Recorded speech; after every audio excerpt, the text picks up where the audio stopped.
അല്ലാഹു സുബ്ഹാനഹു വ തആല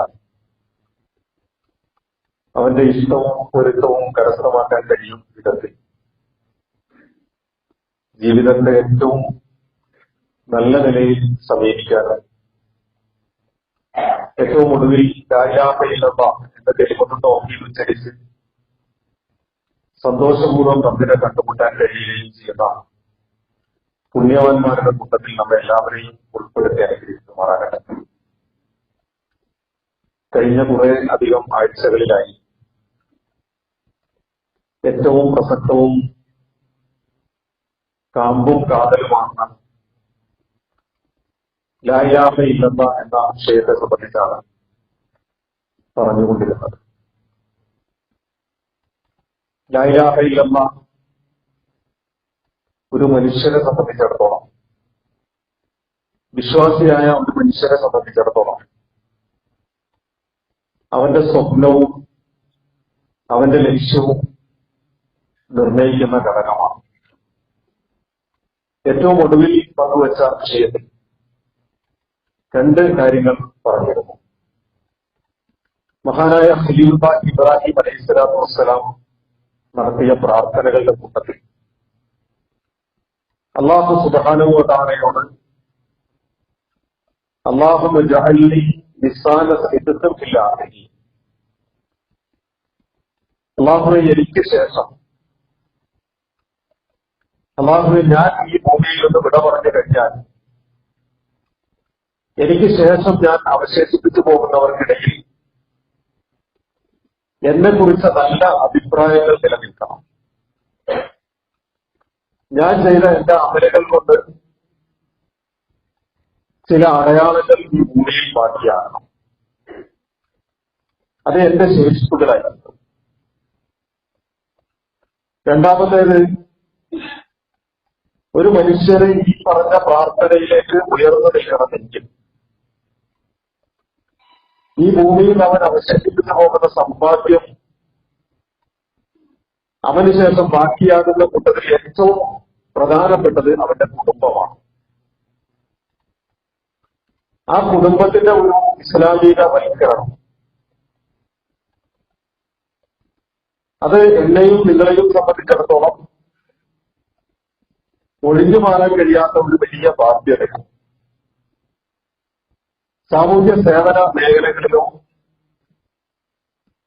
വിപ്ലവകരമായ മറ്റേതെങ്കിലും കാര്യങ്ങളിലോ ഒക്കെ എല്ലാ മനുഷ്യർക്കും ഒരുപോലെ ഇടപെടാൻ കഴിയുന്നില്ല. ഓരോരുത്തരുടെയും കഴിവും ശേഷിയും പദവികളും ഒക്കെ വ്യത്യസ്തമാണ്.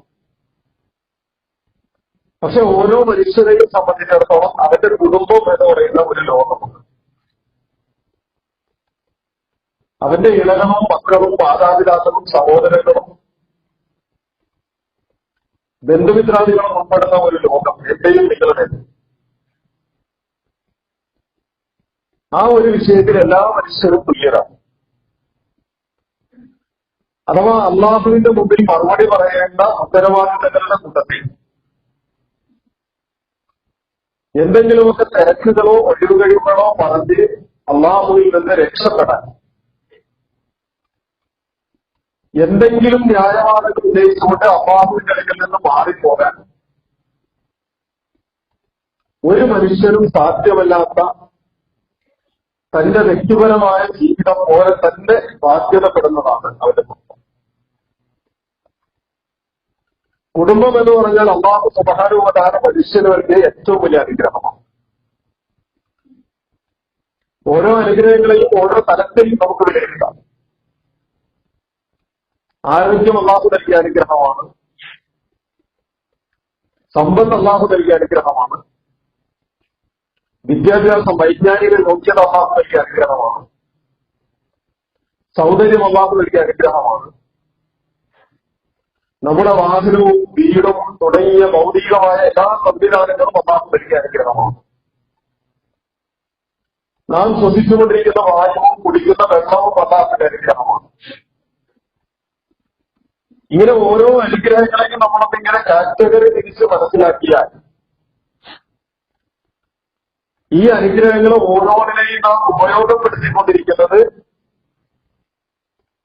കുടുംബം എന്ന് പറയുന്ന നമ്മുടെ അനുഗ്രഹത്തെ നിലനിർത്താൻ വേണ്ടിയിട്ടാണ്. സൂക്ഷ്മമായി നമ്മളൊന്ന് ചിന്തിച്ചു നോക്കൂ.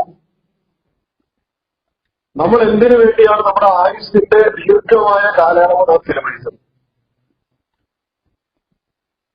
പുരുഷനായിക്കൊള്ളട്ടെ, സ്ത്രീ ആയിക്കൊള്ളട്ടെ, വ്യത്യസ്തമായ മേഖലകളിൽ അവർ അധ്വാന പരിശ്രമങ്ങൾ ചിലവഴിച്ചുകൊണ്ടിരിക്കുന്നുണ്ടല്ലോ. 24 മണിക്കൂർ എല്ലാ മനുഷ്യർക്കും ഒരുപോലെയാണ്.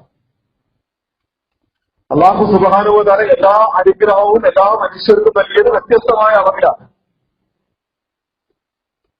പക്ഷെ 24 മണിക്കൂർ എന്ന് പറയുന്ന സമയം അല്ലാഹു എല്ലാവർക്കും ഒരുപോലെ തന്നെയാണ് നൽകിയത്. ആ സമയത്തിൽ നിന്ന് നമ്മൾ ഉറങ്ങാനെടുക്കുന്ന സമയം ചിലപ്പോൾ വ്യത്യാസം ഉണ്ടാകും. ചിലർ 6 മണിക്കൂർ ഉറങ്ങും, ചിലർ 8 മണിക്കൂർ ഉറങ്ങും. ശരി, 8 മണിക്കൂർ ഉറങ്ങുന്നവരെ സംബന്ധിച്ചിടത്തോളം അയാൾ 16 മണിക്കൂർ മറ്റു പല പ്രവർത്തനങ്ങളിലും ഏർപ്പെടുന്നുണ്ട്. 6 മണിക്കൂർ ഉറങ്ങുന്നവരെ സംബന്ധിച്ചിടത്തോളം അയാൾ 18 മണിക്കൂർ മറ്റു പല പ്രവർത്തനങ്ങളിൽ ഏർപ്പെടുന്നുണ്ട്. അപ്പൊ 24 മണിക്കൂർ എന്നത് എല്ലാ മനുഷ്യർക്കും തുല്യമാണ്. ആ 24 മണിക്കൂറിൽ നമ്മൾ ഉറങ്ങിയതല്ലാത്ത ബാക്കിയുള്ള എല്ലാ പ്രവർത്തനങ്ങളുടെയും പിന്നിൽ നാം ഏറ്റെടുത്ത ലക്ഷ്യം എന്തായിരുന്നു എന്ന് വെച്ചാൽ നമ്മുടെ കുടുംബത്തെ കൈപ്പിടിപ്പിക്കാനുള്ള നേട്ടമാണ്. അതുകൊണ്ടാണ് കുടുംബം ഏറ്റവും വലിയ അനുഗ്രഹങ്ങളിൽ ഒന്നാണ് എന്ന് ഞാൻ ചിന്തിച്ചത്. ഇനി ആ കുടുംബത്തെ സംബന്ധിച്ച് നമ്മളൊന്ന് ആലോചിച്ച് നോക്കിയാൽ ലോകത്തെ ഈ കുടുംബ സംവിധാനത്തെ തകർത്ത് കളയാൻ എല്ലാ കാലഘട്ടത്തിലും പല പരിശ്രമങ്ങളും നടന്നിട്ടുണ്ട്. കുടുംബത്തിന്റെ അടിവേരകത്ത് കളയുക, കുടുംബത്തിൽ നിലനിൽക്കുന്ന ധാർമ്മികവും സാംസ്കാരികവും സദാചാരവുമായ എല്ലാ മൂല്യങ്ങളെയും ഇല്ലാതാക്കുക. നമ്മൾ ആലോചിച്ച് നോക്കൂ, മഹാനായ ലൂത്ത് അലൈഹിസ്സലാത്തു വസ്സലാം വിശുദ്ധ ഖുർആനിൽ 25 പ്രവാചകന്മാരുടെ പേര് അല്ലാഹു സുബ്ഹാനഹു വ തആല പരാമർശിക്കുന്നുണ്ട്. ആ 25 പ്രവാചകന്മാരിൽ പലരുടെയും ചരിത്രം ഏറെയും കുറഞ്ഞും വ്യത്യസ്തമായ രീതിയിൽ അല്ലാഹു പരാമർശിച്ചു. മഹാനായ ലൂത്ത് അലൈഹിസ്സലാത്തു വസ്സലാമിന്റെ ചരിത്രം 11 സ്ഥലങ്ങളിലാണ്. ആ 11 സ്ഥലങ്ങളിൽ പരാമർശിക്കുന്നിടത്തും ഒരിടത്ത് പോലും ലാ ഇലാഹ ഇല്ലല്ലാഹയെ കുറിച്ച് അയ്യഹുദുല്ലാഹ വസ്തനിൽ താവൂത്ത്, അള്ളാഹുവിന് മാത്രം വിവാദം ചെയ്യുക, ബാക്കി എല്ലാത്തിനെയും വെടിയുക, അങ്ങനെ ഒരു അധ്യാപനത്തെ കുറിച്ച പരാമർശങ്ങൾ അല്ലെങ്കിൽ വിശദാംശങ്ങളില്ല. അത് വേണ്ടതില്ല. ഞാൻ മുമ്പൊന്നും സൂചിപ്പിച്ചിട്ടുണ്ട്. കാരണം ഖലീലുല്ലാഹി ഇബ്രാഹിം അലൈഹിസ്സലാത്തു വസ്സലാമും ലൂത്ത് അലൈഹിസ്സലാത്തു വസ്സലാമും ഒരേ കാലഘട്ടത്തിലെ പ്രതിനിധികളാണ്, പ്രവാചകന്മാരാണ്. ഇബ്രാഹിം അലൈഹിസ്സലാത്തു വസ്സലാം ഒരു ഭാഗത്താണെങ്കിൽ ജോർദാനിലെ സദൂം ജനത ജീവിക്കുന്നിടത്ത് ലൂത്ത് അലൈഹിസ്സലാത്തു വസ്സലാം. പക്ഷെ നമ്മൾ ആലോചിച്ച് നോക്കൂ, ഒരു പ്രവാചകനെ അങ്ങനെ ഒരു ജനതയിലേക്ക് അല്ലാഹു സുബ്ഹാനഹു വ തആല നിയോഗിക്കാൻ ഇടയായ സാഹചര്യം കുടുംബ ബന്ധങ്ങളെ പൊട്ടിച്ചെറിഞ്ഞ ഒരു തലമുറയാണ്. സ്വവർഗാനുരാഗത്തിന്റെയും സ്വവർഗരതിയുടെയും പേരിൽ കുടുംബം എന്ന് പറയുന്ന മഹാസംവിധാനത്തെ തകർത്ത് കളഞ്ഞ ആളുകളാണ്. വിവാഹം വേണ്ട എന്ന് തീരുമാനിച്ച സമൂഹം, വിവാഹം വേണ്ട എന്നവർ തീരുമാനിക്കുന്നിടത്ത് സ്ത്രീകൾ ഓരോരുത്തരും സ്ത്രീകളോടൊപ്പം തന്നെ ജീവിക്കാം എന്ന സ്വവർഗാനുരാഗത്തിന്റെ പാഠം, അതാണ് പുരോഗതി എന്ന് തെറ്റിദ്ധരിച്ചു. പുരുഷൻ പുരുഷനോടൊപ്പം ജീവിക്കാമെന്നും അവർ തെറ്റിദ്ധരിച്ചു. ഫ്രോയിഡിന്റെ ഭാഷയിൽ പറഞ്ഞാൽ മനുഷ്യന്റെ മുമ്പിൽ 2 ലക്ഷ്യങ്ങളെ ഉള്ളൂ എന്നാണ്. ഒന്ന് അവന്റെ വിശപ്പാണ്. വിശന്ന് കഴിഞ്ഞാൽ പിന്നെ ഏത് വിധേനയും വിശപ്പിന് പരിഹാരം കാണാനായത് മനുഷ്യന്റെ ലക്ഷ്യമാണ്.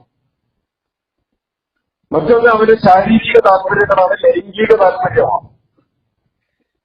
മനുഷ്യന്റെ മാത്രമല്ല സകലമായ ജീവജാലങ്ങളുടെയും ലക്ഷ്യങ്ങൾ ഇത് രണ്ടുമാണ് എന്ന് ചേർത്ത് പറയുന്നുണ്ട്. മറ്റ് ജീവജാലങ്ങളുടെ ആയിക്കോട്ടെ, കാരണം അവർക്ക് ബുദ്ധിയും വിവേകവും ചിന്താശേഷിയും ധാർമ്മികമായ അതിർവരമ്പുകളും ഒന്നും അവർക്ക് ബാധകമല്ലല്ലോ. പക്ഷെ മനുഷ്യനെ സംബന്ധിച്ച് അങ്ങനെയല്ല. മനുഷ്യനെ സംബന്ധിച്ചിടത്തോളം അവിടെ ഒരു കുടുംബമായിട്ട് ആദം അലൈഹിസ്സലാത്തു വസ്സലാമിനെ ആദ്യമായി ശ്രദ്ധിക്കുന്ന ആദ്യത്തെ മനുഷ്യരോട് അല്ലാഹു നൽകുന്ന പാഠം എന്തായിരുന്നു? യാ ആദം ഉസ്കുൻ അൻത വ സൗജുക ജന്ന, ആദം നീയുടെ ഇടയും കൂടി ജീവിതത്തിലേക്ക് പ്രവേശിക്കുക. നിനക്ക് തനിയെ ജീവിക്കാനുള്ളതല്ല. അപ്പോ മനുഷ്യനവന്റെ കുടുംബമുണ്ട്. ആ കുടുംബത്തോടൊപ്പം ജീവിക്കുക. ആ കുടുംബത്തെ നിരാകരിക്കാനാണ് ലൂത്ത് അലൈഹി സ്വലാത്തു വസ്സലാമിന്റെ കാലഘട്ടത്തിലെ സമൂഹത്തെ ഇബ്ലീസ് ഉത്ബോധിപ്പിച്ചത്. ആ സമൂഹത്തെ നേർവഴിക്ക് നയിക്കാനാണ് ലൂത്ത് അലൈഹി സ്വലാത്തു വസ്സലാം എന്ന പ്രവാചകരെ അള്ളാഹു ഉപയോഗിക്കുന്നത്. ആ നേർവഴിക്ക് നയിക്കാൻ കഴിയാതെ വരുന്നിടത്താണ് നമ്മൾ ആലോചിച്ച് നോക്കൂ, അള്ളാഹുവിൽ പങ്കു ചേർക്കുന്ന ഏറ്റവും വലിയ പാതകമായ ശിർക്ക് കൊടിമൂത്ത് നിന്ന പല സമൂഹങ്ങളെയും അള്ളാഹു ശിക്ഷിച്ചിട്ടുണ്ട്. പല സമൂഹങ്ങളെയും അള്ളാഹു കൈകാര്യം ചെയ്ത ശിക്ഷാരീതികൾ പരിശോധിക്കും. ശിർക്ക് അഥവാ അള്ളാഹുവിൽ പങ്കു ചേർക്കുന്നത്, ആ പങ്കു ചേർക്കുന്നത് വ്യത്യസ്തമായ രീതിയിലാണ് എന്ന് മാത്രം. ഫറോവയെ കുറിച്ച് മൂസാ അലൈഹി സ്വലാത്തു വസ്സലാമിന്റെ കാലഘട്ടത്തിലെ ഫിർഔനിനെ കുറിച്ച് ആലോചിച്ചു. അള്ളാഹുവിൽ പങ്കു ചേർക്കൽ മാത്രമായിരുന്നില്ല, ഹ്യൂമനോ സെൻട്രിസം എന്ന് പറയില്ല, സ്വയം ഒരു ദൈവമായി ചമയുകയാണ്. അവിടെയും കുടുംബ ബന്ധങ്ങളെ തകർത്ത് കളയുന്ന വിഷയമുണ്ട്. ഫറോവയുടെ ചരിത്രം സൂക്ഷ്മമായിട്ട് പഠിക്കുമ്പോൾ അദ്ദേഹത്തിന് 12 ഭാര്യമാരുണ്ടായിരുന്നു. 12 ഭാര്യമാരിൽ 9 ഭാര്യമാർ അദ്ദേഹത്തിന്റെ പെൺമക്കൾ തന്നെയാണ്. 2 ഭാര്യമാർ അദ്ദേഹത്തിന്റെ സഹോദരിമാരാണ്. ഒരു ഭാര്യ മാത്രമാണ് ഈ രക്തബന്ധത്തിലല്ലാത്തുള്ളൂ. അതാണ് മൂസാ അലൈഹി സ്വലാത്തു വസ്സലാമിനെ വളർത്താം എന്ന് ആവശ്യപ്പെടുന്ന ഭാര്യ. ഫറോവയ്ക്ക് ഒരുപാട് മക്കളുണ്ട്, 100 കണക്കിന് മക്കളുണ്ടായിരുന്നു. പക്ഷെ എല്ലാം അൽപായുസാണ്. കാരണം സഹോദരിമാരിലും പെൺമക്കളിലും ജനിച്ച മക്കൾ അവർക്ക് ആയുസുണ്ടാവില്ല. അവിടെയും കുടുംബാന്തരീക്ഷം തകർക്കപ്പെട്ടിട്ടുണ്ട്. അതോടൊപ്പം റബ്ബുക്കുമിൽ അകലായത് കൂടി പ്രഖ്യാപിച്ചിട്ടുണ്ട്. അതുകൊണ്ടാണ് അല്ലാഹു സുബ്ഹാനഹു വ തആല കൈകാര്യം ചെയ്യുന്നത്. ഞാൻ പറയുന്നത്, ശിർക്ക് വ്യാപിച്ച ഒരു ഘട്ടത്തിൽ അല്ലാഹുവിനോടൊപ്പം പങ്കാളികളെ ചേർക്കുന്ന ഒരു ഘട്ടത്തിൽ അല്ലാഹു സുബ്ഹാനഹു വ തആല പല സമൂഹത്തെ ശിക്ഷിച്ചു. പക്ഷെ ലൂത്ത് അലൈഹി സ്വലാത്തു വസ്സലാമിന്റെ സമൂഹത്തെ അല്ലാഹു ശിക്ഷിച്ചത് അവർ ശിർക്ക് ചെയ്തതുകൊണ്ടായിരുന്നില്ല. അവരുടെ ജീവിതത്തിന്റെ ഈ ലൈംഗിക വൈകൃതത്തിന്റെ പേരിലായിരുന്നു. അപ്പൊ കുടുംബ ബന്ധങ്ങളെ തകർത്ത് കളയാൻ ഇബ്ലീസ് പരിശ്രമിക്കുന്നു. ഇനി വിശുദ്ധ ഖുർആനിൽ സുലൈമാൻ അലൈഹി സ്വലാത്തു വസ്സലാമിനെ കുറിച്ച് പറയുന്നിടത്ത് അല്ലാഹു സുബ്ഹാനഹു വ തആല പറയുന്നത്, സുലൈമാനെ കുറിച്ച് ഇബ്ലീസ് പറഞ്ഞു പരത്തിയത് അവർ വിശ്വസിക്കും. സുലൈമാനെ കുറിച്ച് ഇബ്ലീസ് പറഞ്ഞു പരത്തിയത് ആ സമൂഹം വിശ്വസിച്ചു. എന്താണ് സുലൈമാൻ അലൈഹി സ്വലാത്തു വസ്സലാമിനെ കുറിച്ച് പറഞ്ഞു പരത്തിയത് എന്ന് ചോദിച്ചാൽ ചരിത്രം വരച്ച് നോക്കിയാൽ ഒരുപാട് വിശദമായി പ്രതിപാദിക്കുന്നുണ്ട്. സുലൈമാൻ അലൈഹി സ്വലാത്തു വസ്സലാമിന്റെ വ്യത്യസ്തമായ കഴിവുകൾ. അദ്ദേഹം പക്ഷിമൃഗാദികളോട് സംസാരിക്കുന്നു, അദ്ദേഹം ജിന്നുവർഗ്ഗങ്ങളെ നിയന്ത്രിക്കുന്നു, കാറ്റിനെ നിയന്ത്രിക്കുന്നു, കാറ്റിനോട് വീശാൻ പറഞ്ഞാൽ വീശും, നിൽക്കാൻ പറഞ്ഞാൽ നിൽക്കും, മഴയോട് പെയ്യാൻ പറഞ്ഞാൽ പെയ്യും, നിൽക്കാൻ പറഞ്ഞാൽ നിൽക്കും. അതൊക്കെ സുലൈമാൻ അലൈഹി സ്വലാത്തു വസ്സലാമിന്റെ കൈവശമുണ്ടായിരുന്ന ദാവൂദ് അലൈഹി സ്വലാത്തു വസ്സലാമിന്റെ കയ്യിൽ നിന്ന് കിട്ടിയ മോതിരത്തിന്റെ ബാക്കിയാണെന്ന് ഈ ഇബ്ലീസ് പറഞ്ഞു പരത്തിയിരുന്നു. അത് മാത്രമല്ല പരത്തിയത്, ആ ഇബ്ലീസ് പറഞ്ഞു പരത്തിയത് ഭാര്യ ഭർത്താക്കന്മാർക്കിടയിൽ തെറ്റിക്കാനുള്ള സിഹറിന്റെ പാഠങ്ങൾ. അതുകൂടി വിശുദ്ധ ഖുർആൻ പറയുന്നു. അപ്പൊ കുടുംബങ്ങളെ തകർക്കുക എന്ന് പറഞ്ഞാൽ യഥാർത്ഥത്തിൽ ഒരു സമൂഹത്തെ അസ്ഥിരപ്പെടുത്താനുള്ള ഏറ്റവും മൂർത്തമായ, ഒരു സമൂഹത്തിന്റെ നന്മകളെ ഇല്ലാതാക്കാൻ കഴിയുന്ന ഏറ്റവും ശക്തമായ ഒരു ഇടപെടലാണ് കുടുംബങ്ങളെ ഇല്ലാതാക്കുക എന്ന് പറയുന്നത്. നമുക്കറിയാലോ, നമ്മുടെ കുടുംബം നമ്മളൊക്കെ സ്നേഹിക്കുന്നവരാണ്. നമ്മുടെ മക്കൾ എന്ന് പറഞ്ഞാൽ നമ്മൾ സാധാരണ പറഞ്ഞു അലി ഇബ്നു അബീ ത്വാലിബ് റളിയല്ലാഹു അൻഹു പറഞ്ഞ പോലെ ഭൂമിയിലൂടെ നടക്കുന്ന കരളിന്റെ കഷ്ണങ്ങളാണ്.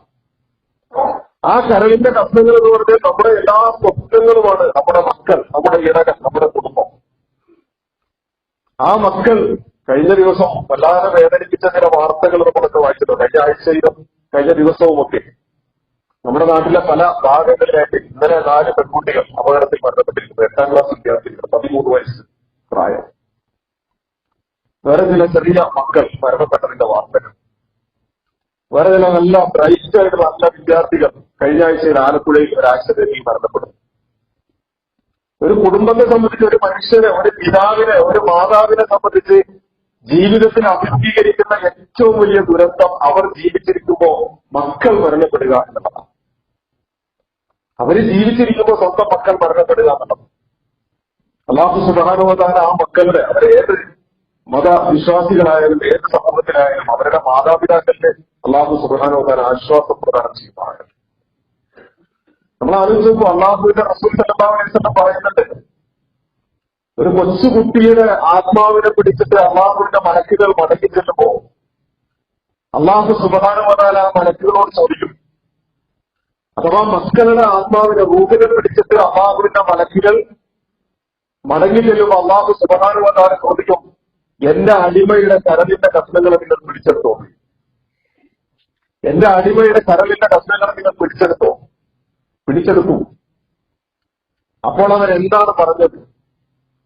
അപ്പൊ ഈ മലക്കുകൾ അള്ളാഹു സുബ്ഹാനഹു വ തആലയോട് മറുപടി പറയും, നിന്റെ അടിമയുടെ കരലിന്റെ കഷ്ണങ്ങളെ ഞങ്ങൾ പിടിച്ചെടുത്തപ്പോ ഹമിദഹുല്ലാഹ് സുമ്മ ഇസ്തർജ, അവർ അള്ളാഹുവിനെ സ്തുതിച്ചു, അൽഹംദുലില്ലാഹ് എന്ന് പറഞ്ഞു, ഇന്നാ ലില്ലാഹി വ ഇന്നാ ഇലൈഹി റാജിഊൻ എന്ന് പറഞ്ഞു. ഏതവസ്ഥയിലും അൽഹംദുലില്ലാഹി അലാ കുല്ലി ഹാൽ, അള്ളാഹുവിനാണ് സ്തുതി ഏതവസ്ഥയിലും എന്ന് പറഞ്ഞു. മഹാനായ ഉർവത്ത് ബിൻ സുബൈർ റളിയല്ലാഹു അൻഹുവിനെ പോലെ അദ്ദേഹം ഏറ്റവും ലാളിച്ച അദ്ദേഹത്തിന്റെ ഏറ്റവും ചെറിയ കുട്ടി മരണപ്പെട്ട വിവരം വൃത്യൻ വന്നുകൊണ്ട് പറയുന്നുണ്ട് ചരിത്രത്തിൽ. വല്ലാതെ പേടിച്ച് എന്ത് പ്രതികരണമാണ് എന്നറിയാൻ നിങ്ങൾ പറയുമ്പോ ഉർവത്ത് ബിൻ സുബൈർ റളിയല്ലാഹു അൻഹു പറയുന്നത്, അൽഹംദുലില്ലാഹ് ഇന്നാ ലില്ലാഹി വ ഇന്നാ ഇലൈഹി റാജിഊൻ, അള്ളാഹുവിനാണ് സ്തുതി. കാരണം എനിക്ക് 7 മക്കളെ നൽകിയത് അള്ളാഹുവാണ്. ആ 7 മക്കളിൽ നിന്ന് ഒരു കുഞ്ഞിനെ അള്ളാഹു തിരിച്ചെടുത്തു, ബാക്കി 6 പേരിൽ പോലും എന്റെ കൂടെ. ഉടമസ്ഥൻ പറഞ്ഞ അവധി എത്തിയപ്പോ ഉടമസ്ഥൻ എനിക്ക് നൽകി, ആ അവധി എത്തിയപ്പോ ഉടമസ്ഥൻ തിരിച്ചെടുത്തു. ഇങ്ങനെ സമാധാനിക്കുന്ന മാതാപിതാക്കളുണ്ട്. ആ മാതാപിതാക്കളെ കുറിച്ച് ഈ മലക്കുകൾ അള്ളാഹുവിനോട് സംസാരിക്കുമ്പോൾ അള്ളാഹു സുബ്ഹാനഹു വ തആല പറയും, അവർക്ക് വേണ്ടി ഒരു ഭവനം പണിയണം, സ്വർഗത്തിലൊരു വീട് പണിയണം, അവർക്ക് വേണ്ടി സ്വർഗത്തിലൊരു വീട് പണിയണം. ആ വീടിന് നിങ്ങൾ ബൈത്തുൽ ഹംദ് എന്ന് പേര് വിളിക്കണം, സ്തുതിയുടെ ഭവനം. സ്തുതിയുടെ, അള്ളാഹുവിനോടുള്ള കീർത്തനത്തിന്റെ, അള്ളാഹുവിന്റെ സ്തുതിക്കലിന്റെ ഭവനം എന്ന് ആ ഭവനത്തിന് നിങ്ങൾ പേരിടണം എന്ന് പറയും. ഞാൻ പറഞ്ഞത് വല്ലാത്ത വേദനിപ്പിക്കുന്ന ചില രംഗങ്ങൾ കഴിഞ്ഞ ദിവസങ്ങളിൽ നമ്മളൊക്കെ വായിച്ചിട്ടുണ്ട്. ആ മാതാപിതാക്കൾക്ക് അല്ലാഹു സുബ്ഹാനഹു വ തആല അർഹമായ മാനസികമായ ധൈര്യവും സ്ഥൈര്യവും പരലോകബോധവും അതിലുള്ള ആശ്വാസവും പ്രദാനം ചെയ്യുമാറാകട്ടെ. അവരുടെ ദുഃഖം അല്ലാഹു സുബ്ഹാനഹു വ തആല ലഘൂകരിച്ചു കൊടുക്കുമാറാകട്ടെ. നമ്മ എല്ലാവരെയും അത്തരം വിപത്തുകളിൽ നിന്ന് താങ്ങാൻ കഴിയുന്നതിനപ്പുറമുള്ള പരീക്ഷണങ്ങളെ കൊണ്ട് പടച്ച റബ്ബ് നമ്മെ എല്ലാവരെയും കാത്തിരക്ഷിക്കുമാറാകട്ടെ. നമ്മുടെ കുടുംബമാണ് ഞാൻ പറഞ്ഞ വിഷയം. ആ കുടുംബത്തിലെ ഏറ്റവും വലിയ നമ്മുടെ എല്ലാ സ്വപ്നങ്ങളും ഇതിനെ കേന്ദ്രീകരിച്ചു നിൽക്കുന്ന നമ്മുടെ ഈ മക്കൾ, ആ മക്കളുടെ ജീവിതത്തിലെ ഇസ്ലാമിക അന്തരീക്ഷം നിർമ്മിച്ചെടുക്കേണ്ടതാരാണ് എന്നാണ് ഞാൻ ചോദിച്ചത്. ചുരുക്കം പറഞ്ഞു വന്ന് വിശദീകരിച്ചതിന്റെ ചുരുക്കം ഇതാണ്. നമ്മൾ ആലോചിച്ച വിശുദ്ധ ഖുർആനിൽ മഹാനായ ലുഖ്മാൻ അലൈഹിസ്സലാത്തു വസ്സലാമിന്റെ പേര് പരാമർശിച്ചുകൊണ്ടുള്ള ഒരു അധ്യായമുണ്ട്. 25 പ്രവാചകന്മാരെ അള്ളാഹു പരാമർശിച്ചു. ആ 25 പ്രവാചകന്മാരിൽ ചിലരുടെ ഒന്നും ചരിത്രം ഒട്ടും ഒരു തരി പോലും അള്ളാഹു സുബ്ഹാനഹു വ തആല പരാമർശിച്ചിട്ടില്ല. പക്ഷെ ഒരു പ്രവാചകൻ പോലും അല്ലാത്ത ദാവൂദ് അലൈഹിസ്സലാത്തു വസ്സലാമിന്റെ കാലഘട്ടത്തിൽ ജീവിച്ചിരുന്ന ഒരു കുറിയ മനുഷ്യൻ, അദ്ദേഹത്തെ ഒരു ചരിത്ര ഗ്രന്ഥങ്ങൾ പറയുന്ന അങ്ങനെയാണ്. ഉയരം കുറഞ്ഞ നല്ല കരുത്തുള്ള ശരീരം, കടിച്ച ചുണ്ടുണ്ടായിരുന്ന നല്ല കറുത്ത ശരീരമുള്ള ഒരു മനുഷ്യൻ. പക്ഷെ ആ മനുഷ്യന്റെ പേര് വിശുദ്ധ ഖുർആൻ അദ്ദേഹത്തിന്റെ പേര് ഒരു അധ്യായത്തിന് അവതരിപ്പിക്കുക. എന്നിട്ട് ആ മനുഷ്യനെ പരാമർശിക്കപ്പെടാനുള്ള കാരണം എന്താണെന്ന് ചോദിച്ചാൽ, മക്കയിലെ ജനസമൂഹം അഥവാ അല്ലാഹുവിന്റെ റസൂൽ സല്ലല്ലാഹു അലൈഹി വസല്ലം കടന്നു വരുന്ന കാലഘട്ടത്തിലെ ആ സമൂഹത്തിന് ലുഖ്മാൻ എന്ന് പറയുന്ന ഒരു മനുഷ്യനെ കുറിച്ച് വാമൊഴി ചരിത്രത്തിലൂടെ നല്ല ഗ്രാഹ്യമുണ്ടായിരുന്നു. വാമൊഴി ചരിത്രം എവിടെ രേഖപ്പെടുത്തിയതല്ല, അതൊരു വാങ്മയ ചിത്രമാണ്. ആളുകളിങ്ങനെ പറഞ്ഞു നൂറ്റാണ്ടുകൾക്ക് ശേഷവും ലുഖ്മാൻ എന്ന് പറയുന്ന ഒരു മനുഷ്യനെ കുറിച്ച് ആളുകൾക്കിടയിൽ വലിയ ബോധ്യവും അഭിമാനവും ഉണ്ട്. ആ ലുഖ്മാൻ അലൈഹിസ്സലാത്തു വസ്സലാം അദ്ദേഹത്തിന്റെ ഉത്ബോധനങ്ങൾ എല്ലാവർക്കും സ്വീകാര്യമാണ്. അപ്പൊ വിശുദ്ധ ഖുർആൻ പറയാണ് ഈ മക്കയിലെ ജനങ്ങളോട്, നിങ്ങൾ നോക്കൂ, ഈ മുഹമ്മദ് എന്ന് പറയുന്ന ഈ വർത്തമാനങ്ങളൊക്കെ പുതിയ വർത്തമാനങ്ങളല്ല. നിങ്ങളുടെ അടുക്കൽ ഏതോ ഒരു കാലഘട്ടത്തിൽ നിന്നുകൊണ്ട് പുതിയ കുറെ വർത്തമാനങ്ങൾ പറയാൻ വന്നവരല്ല മുഹമ്മദ്. മുഹമ്മദ് പറയുന്ന ഈ വാക്കുകൾ നിങ്ങളൊക്കെ അംഗീകരിക്കുന്ന ലുഖ്മാന്റെയും വർത്തമാനം തന്നെയായിരുന്നു. എന്തായിരുന്നു ലുഖ്മാന്റെ വർത്തമാനം എന്ന് ആ സമൂഹത്തിൽ ആരും കുറെ കാലം ജീവിച്ച ഒരു മനുഷ്യൻ, നമ്മളാകെ കേട്ട് പരിചയമുള്ളതല്ല. ലുഖ്മാനെ ഹയാത്ത് എന്ന അല്ലെങ്കിൽ ലുഖ്മാനി ഹക്കീം എന്ന പേരിൽ ചില നാച്ചുറോപ്പതി പോലെയുള്ള ചില ചികിത്സാ രീതികളോ അല്ലെങ്കിൽ മറ്റുമൊക്കെയാണ് നമ്മൾ കേൾക്കുക. കാരണം അദ്ദേഹം ഒരു ആട്ടിടയനായിരുന്നു. അദ്ദേഹത്തിന്റെ ചരിത്രം വിശദീകരിക്കുന്ന ചില ഗ്രന്ഥങ്ങളിൽ കാണാം ആട്ടിടയനായിരിക്കെ സാന്ദർഭികമായിട്ട് സൂചിപ്പിക്കണം. ഒരിക്കലൊരു സിംഹം അദ്ദേഹത്തിന്റെ ആട്ടിൻപറ്റത്തിൽ ഒരു ആട്ടിൻകുട്ടിയെ കടിച്ചപ്പോ അദ്ദേഹം ചില തഫ്സിലൊക്കെ ഇങ്ങനെ പ്രയോഗിച്ച് ആ ആടിനെ രക്ഷിച്ചു. അദ്ദേഹം ഒരു നാട്ടുവൈദ്യനായിരുന്നു എന്ന് അതിന്റെ പേരിലൊക്കെ പറയപ്പെടുന്നുണ്ട്. ഞാൻ പറയുന്നത് ഈ ലുക്മാൻ അലൈഹി സ്വലാത്തു വസ്സലാം ചെയ്ത ദൗത്യം എന്താണെന്ന് വിശുദ്ധ ഖുർആൻ പറയുന്നത്. അത് ആകെ വളരെ തുച്ഛമായ വാക്കുകളിൽ വിശുദ്ധ ഖുർആൻ പറഞ്ഞത് സ്വന്തം മകനെ ഉപദേശിക്കുന്ന ഒരു രംഗമാണ്, സ്വന്തം കുടുംബത്തെ ഉപദേശിക്കുന്ന ഒരു രംഗമാണ്. ആ ഉപദേശം എന്തിനാണ് അദ്ദേഹം തുടങ്ങിയത്? വൈകാന ലുക്മാൻ യാതൊരുമില്ല. ലുക്മാൻ തന്റെ മകനെ ഉപദേശിച്ച ഒരു സന്ദർഭമുണ്ട്. അദ്ദേഹം ആ മകനെ വിളിക്കുന്നത് യാ പുലയ്യ, എന്റെ മോനെ, എന്റെ പ്രിയപ്പെട്ട മോനെ. വല്ലാത്ത സ്നേഹം നിറഞ്ഞൊരു വിളിയാണ്, വാത്സല്യം നിറഞ്ഞൊരു വിളിയാണ്. ആ വാത്സല്യത്തോടുകൂടി സ്വന്തം മകനെ ചേർത്ത് നിർത്തിയിട്ട് അദ്ദേഹം പറയുന്ന ആദ്യത്തെ പോയിന്റ്, ഞാൻ തുശ്ശിനിക്കുന്നില്ല, നീ അള്ളാഹുവിൽ ആരെയും പങ്കുചേർന്നു. നിന്റെ ജീവിതം എന്ന് പറഞ്ഞാൽ എല്ലാ നിയന്ത്രണങ്ങൾക്കും അപ്പുറത്തേക്ക് പോകാവുന്ന ഒരു ജീവിതമുണ്ട്. കുട്ടിത്തം കഴിഞ്ഞ് കഴിഞ്ഞാൽ പിന്നെ അങ്ങനെയാണല്ലോ. ബാല്യവും കൗമാരവും കഴിഞ്ഞാൽ യൗവനത്തിലേക്ക് വന്നു കഴിഞ്ഞാൽ പിന്നെ സ്വതന്ത്രമായ ചിന്തയും കാഴ്ചപ്പാടുകളും ഒക്കെ വികാസം പ്രാപിക്കുന്നതാണ്. അതുകൊണ്ട് നീ ഒരു കാര്യം എല്ലാ തുച്ഛിക്കുന്നില്ല, അള്ളാഹുവിൽ പങ്കുചേർക്കുക. കാരണം ഇന്ന ശിർക്കനെ മുമ്പിൽ അറിയും. അള്ളാഹുവിൽ പങ്കുചേർക്കുക എന്ന് പറയുന്നത് ഏറ്റവും വലിയ പാതകമാണ്. അതിന്റെ വിശദാംശം ഞാൻ ഇനി പറയുന്നില്ല, കാരണം നമ്മൾ ലായാഹിലപ്പോ ധാരാളം പറഞ്ഞതാണ്. ഇനി അതിന് ശേഷം അദ്ദേഹം പറയുമ്പോൾ വസ്തൈന ഇൻസാനബി വാലിദൈ ഹമലതുഹു വഹനനലാമതെ വഫിസാലുഹു ഫീ ആമൈൻ. മനുഷ്യനെ നാം ഉപദേശിക്കുന്നു. അവിടെ ലുക്മാൻ അലൈഹി സ്വലാത്തു വസ്സലാം ഉപദേശിക്കുന്നു എന്നാണ് തുടങ്ങിയത്. പക്ഷെ ആ തുടക്കത്തിൽ അല്ലാഹു സുബ്ഹാനഹു വ തആല പറയുന്നത് ആ ലുക്മാൻ എന്താണോ ഉപദേശം അത് തന്നെയാണ് നാമവും ഉപദേശിക്കുന്നത്. ആ ഉപദേശം എന്തായിരുന്നു എന്ന് ചോദിച്ചാൽ ഈ വാലിദൈ, മാതാപിതാക്കളെ കുറിച്ചാണ്, കുടുംബത്തെ കുറിച്ചാണ്, കുടുംബാന്തരീക്ഷത്തെ കുറിച്ചാണ്. ആ മാതാപിതാക്കൾ ഹമലതുഹു ഉമ്മുഹു വഹനനലാ വഹനി വഫിസാലുഹു ഫീ ആമൈൻ. ക്ലേശത്തിന്മേൽ ക്ലേശം സഹിച്ചിട്ട് ഗർഭം ധരിച്ചു, ക്ലേശത്തിന്മേൽ ക്ലേശം ധരിച്ച് ഗർഭധാരണത്തിന്റെ അസ്വസ്ഥതകളെയും അതിലൂടെ അവനനുഭവിക്കുന്ന പ്രയാസങ്ങളെയും പരീക്ഷണങ്ങളെയും ഒന്നും പ്രത്യേകിച്ച് എന്റെ പ്രിയമുള്ള സഹോദരങ്ങളുടെ മുമ്പിൽ സൂചിപ്പിക്കാൻ കഴിയും.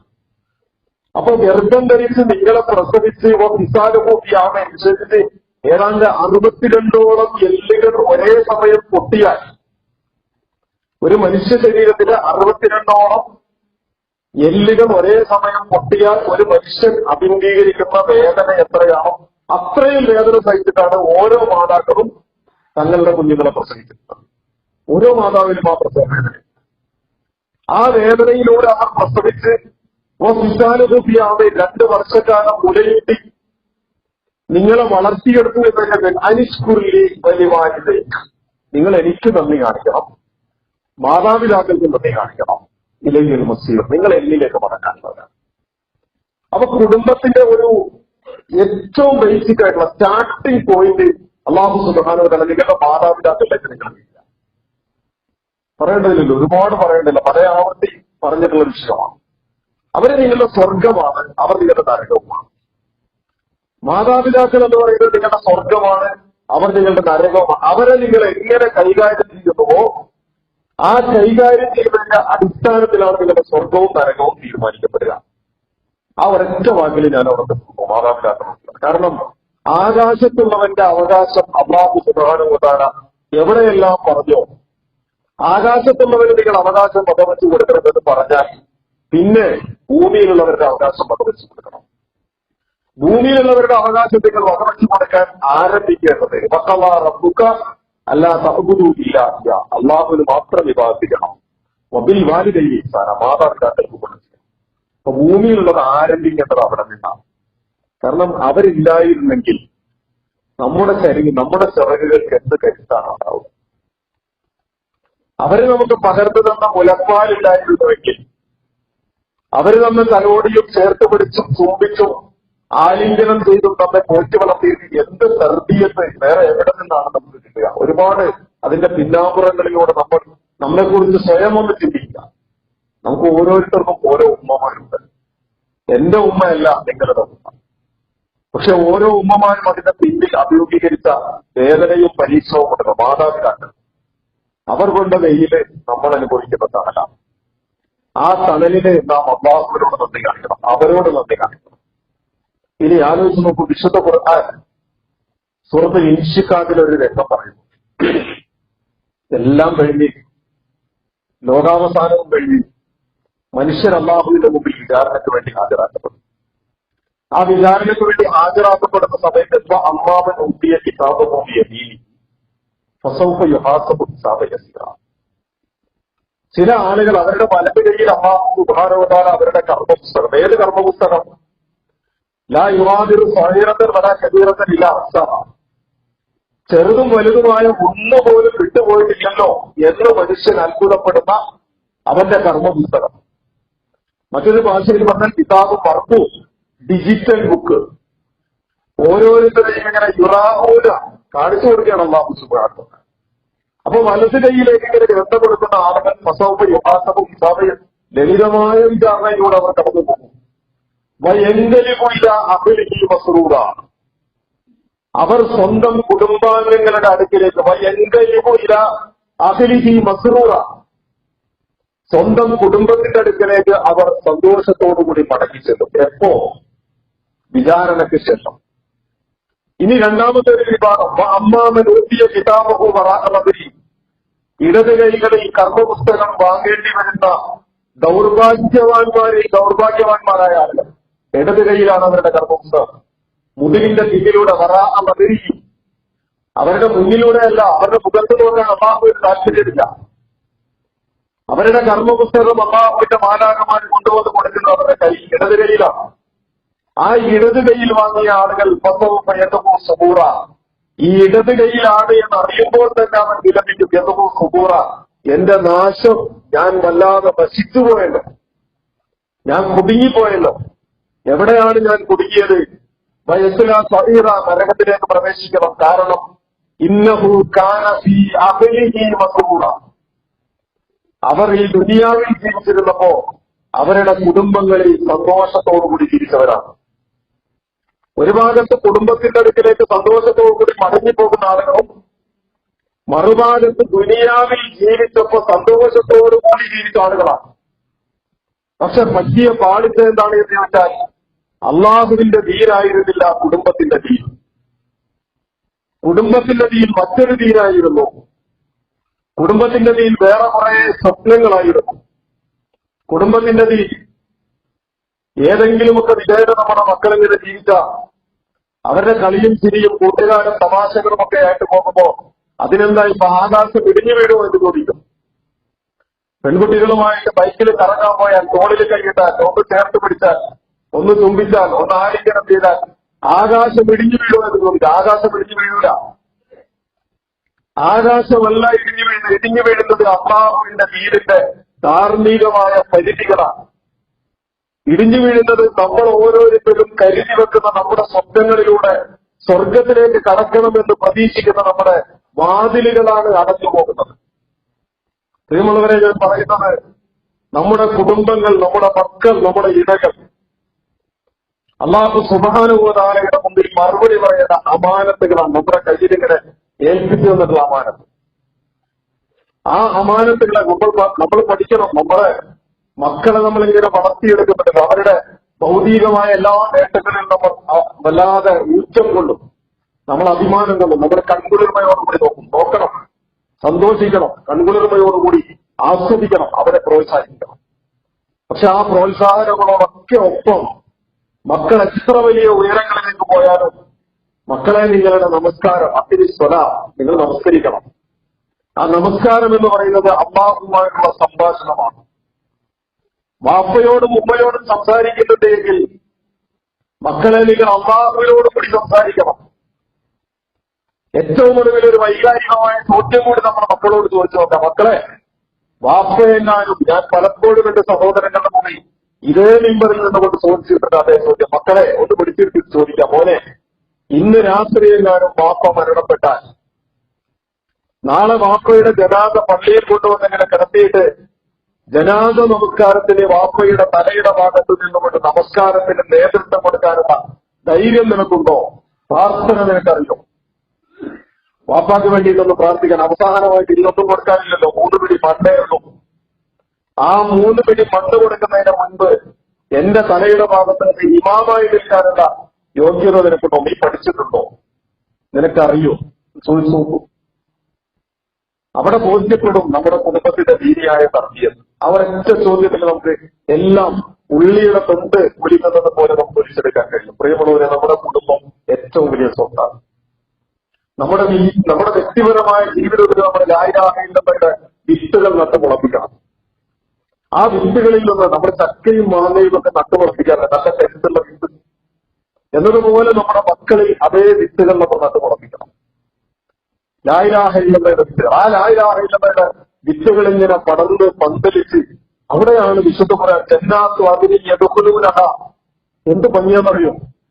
സൂറത്തുൽ റാഇദിൽ പറയുന്നത്, ഞാനത് നമ്മുടെ സമയം അവസാനിച്ചു, വളരെ ഭംഗിയാണ്. അല്ലാഹു സുബ്ഹാനഹു വ തആല പറയുന്നത് ജന്നാത്തു അദ്നിൻ, ശാശ്വതമായൊരു സ്വർഗമുണ്ടല്ലോ, അതിലേക്ക് യദ്ഖുലൂനഹ, ഇതിനെ പ്രവേശിക്കുന്ന ആര്? വമൻ സലഹ മിൻ ആബാഇഹിം വഅസ്വാജിഹിം വദുരിയ്യാതിഹിം. സൽക്കർമ്മം ചെയ്ത ഓരോരുത്തരുടെയും അവരുടെ മാതാപിതാക്കൾ, വമൻ സലഹ മിൻ ആബാഇഹിം വഅസ്വാജിഹിം, അവരുടെ ഇണകൾ, വദുരിയ്യാതിഹിം, അവരുടെ മക്കൾ, അവരിങ്ങനെ സ്വർഗത്തിലേക്ക് പ്രവേശിക്കാം. വൽ മലായികത്തു യദ്ഖുലൂന അലൈഹിം മിൻ കുല്ലി ബാബ്, അവരുടെ അടുക്കലേക്ക് ഓരോ വാതിലുകളിലൂടെയും അള്ളാഹുവിന്റെ മലക്കുകൾ ഇങ്ങനെ പ്രവേശിച്ചുകൊണ്ടിരിക്കും. എന്നിട്ട് അവരോട് ഇങ്ങനെ പറയും, സലാമുൻ അലൈക്കും ബിമാ സബർതും, നിങ്ങളുടെ മേൽ അള്ളാഹുവിന്റെ രക്ഷ. സലാമുൻ അലൈക്കും ആര് പറയുന്നു? അള്ളാഹുവിന്റെ മലക്കുകൾ പറയുന്നു. പ്രിയമുള്ളവരെ, നമ്മൾ ചിന്തിക്കാം, നമ്മൾ കയറി പോകാൻ ആഗ്രഹിക്കുന്ന ഒരു സ്വർഗത്തിൽ ഇതുപോലെ അള്ളാഹുവിന്റെ മാലാഖമാർ സലാം പറയുന്നിടത്ത് നമ്മുടെ കൈപിടിച്ച് നടക്കാൻ നമ്മുടെ മക്കളും ഇണകളും മാതാപിതാക്കളും കൂടെ ഉണ്ടാകുമോ? അതെല്ലാം നേരത്തെ പറഞ്ഞ പോലെ